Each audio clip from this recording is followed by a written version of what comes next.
और अदिति दोनों सौतेली बहनें थी। सुकन्या की मां आशा का उसके बचपन में ही देहांत हो गया था। उसके पिता मनोहर ने दूसरी शादी की और सुकन्या की सौतेली मां सरिता के घर में आ गई। सरिता ने आते ही पूरे घर को अपने कब्जे में कर लिया। वो हमेशा सुकन्या से पहले अपनी सगी बेटी अदिति पर ध्यान देती थी। मम्मी ये देखो मेरा नया सूट, शाम के फंक्शन में ये कैसा लगेगा? ये तो बहुत सुंदर लग रहा है, रानी लगेगी बिल्कुल मेरी बेटी। मम्मी वो सुकन्या को क्या दोगी पहनने के लिए? वो भी तो हमारे साथ शादी में जा रही है, पहन लेगी कुछ भी जो उसका मन होगा। मेरे पास इतने पैसे नहीं है कि मैं उसके लिए भी नया सूट खरीदूं। वैसे भी तुम्हारे पापा का अब इतना काम नहीं बचा। मेरे लिए तुम्हें नया सूट लेकर देना जरूरी था। बहुत लोग आएंगे वहाँ, क्या पता कोई तुम्हें अमीर घर का लड़का पसंद कर ले। अरे सरिता, कभी कभी अपनी बड़ी बेटी सुकन्या के बारे में भी सोच लिया करो। वो बेचारी भी तो शादी लायक है। बस आ गए अपनी लाडली बेटी के बारे में चिंता करने। पता नहीं कौन से मनहूस दिन मेरी तुम्हारे साथ शादी हुई थी। जब से आई हूँ एक ही नाम तुम्हारे मुंह पर चढ़ा हुआ है। देखती हूँ सुकन्या सुकन्या। अरे तुम्हारी दूसरी बेटी अदिति भी कुंवारी है, वो भी तुम्हारी ही बेटी है। उसके बारे में भी कुछ सोचा करो। मैं हूँ जो पैसे जोड़ जोड़ कर अपनी बेटी को सूट दिलवाए है। अब शाम को चलने की तैयारी कर लो, बहुत बड़े बड़े लोग उस शादी में आएंगे। ये तो मेरी सहेली पुष्पा की बड़ी मेहरबानी है जो उसने हमें एक कार्ड दे दिया, वरना हम गरीबों को इस शहर में और इतनी बड़ी शादी में कौन पूछेगा। मनोहर को पता था कि सरिता का स्वभाव बहुत ही खड़ूस है, इसलिए वो चुपचाप अपने कमरे में चला जाता है। शाम को सब लोग शादी के लिए तैयार होते हैं। अदिति बहुत ही सुंदर सूट पहनकर तैयार होती है। सुकन्या के पास तो कपड़े ही नहीं थे। अचानक मनोहर सुकन्या के पास आता है। सुकन्या बेटी, ये ले, ये तेरी माँ की साड़ी है, तू ये पहन कर तैयार हो जा। देख कितनी सुंदर साड़ी है, मेरे संदूक में रखी थी, मैं वही ढूंढ रहा था और आज मुझे मिल गई। पिताजी ये माँ की साड़ी सचमुच, ये साड़ी तो बहुत सुंदर है। शुक्रिया पिताजी, आज आपने माँ की ये साड़ी देखकर मुझे बहुत खुशी दी है। हाँ बेटी, अब ये साड़ी पहनकर जल्दी से तैयार हो जा, देखना सबसे सुंदर लगेगी मेरी बेटिया।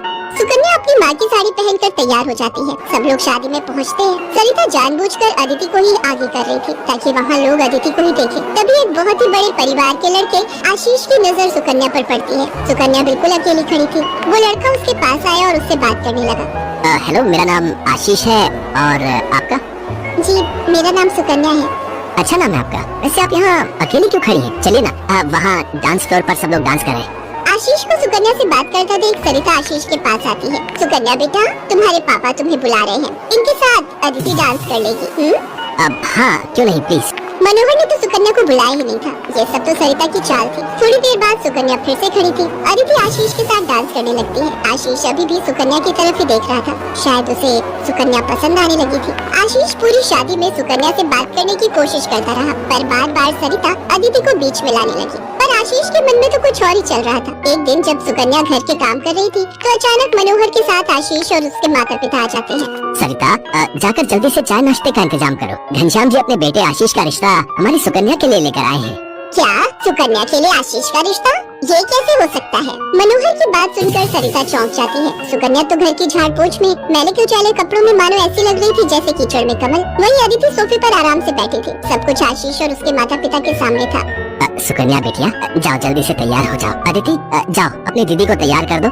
कोई जरूरत नहीं है तुम्हें उसे तैयार करने की। तुम उसकी नौकर नहीं हो जो उसे तैयार करो, अपने आप हो जाएगी तैयार। ये रिश्ता उसके लिए आया है, अदिति उसकी नौकरानी नहीं है। अंदर चल रही सरिता और मनोहर की बातें थोड़ी थोड़ी आशीष और उसके माता पिता के कानों में आ रही थी, इसलिए मनोहर बाहर आ जाता है। मनोहर जी, हमारे बेटे आशीष को आपकी सुकन्या उस दिन बहुत पसंद आई थी और वैसे भी हम आशीष के लिए लड़की ढूंढ ही रहे थे, इसलिए अचानक ही आपको मैंने फोन मिला दिया। मेरी सुकन्या तो बहुत किस्मत वाली है जो आप जैसे इतने बड़े घर का रिश्ता उसके लिए आया, वरना हम तो, मैं आपको क्या ही कहूँ। घनश्याम जी, आपने सचमुच मुझ पर बहुत बड़ा उपकार किया है। नहीं नहीं मनोहर जी, इंसान दिल से अमीर होता है। आपने अपनी बेटी सुकन्या को जो संस्कार दिए हैं वो किसी धन दौलत से कम नहीं।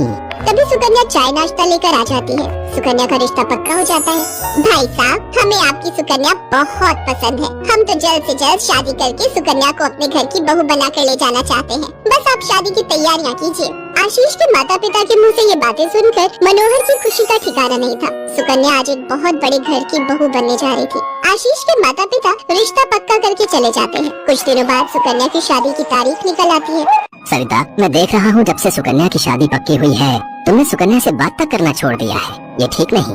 तुम अपनी बेटी की शादी करो, मैं इस शादी में कोई हाथ नहीं लगाऊंगी। ये रिश्ता मेरी बेटी के लिए था। मैं चाहती थी आशीष के साथ अपनी बेटी का रिश्ता करना, पर तुम्हारी उस सुकन्या ने सब काम खराब कर दिया। ये तुम गलत कह रही हो सरिता। सुकन्या के लिए आशीष के माता पिता खुद से रिश्ता लेकर आए हैं। तुम्हें तो खुश होना चाहिए। तुम क्यों सौतेलापन सुकन्या के साथ रख रही हो? तुम्हें तो उसकी सगी माँ बनकर उसे विदा करना चाहिए। मैं इसलिए तुम्हें उसकी माँ बनाकर लाया था, वरना क्या? क्या कहो तो मैं अभी ये घर छोड़कर चली जाती हूँ। बोलो।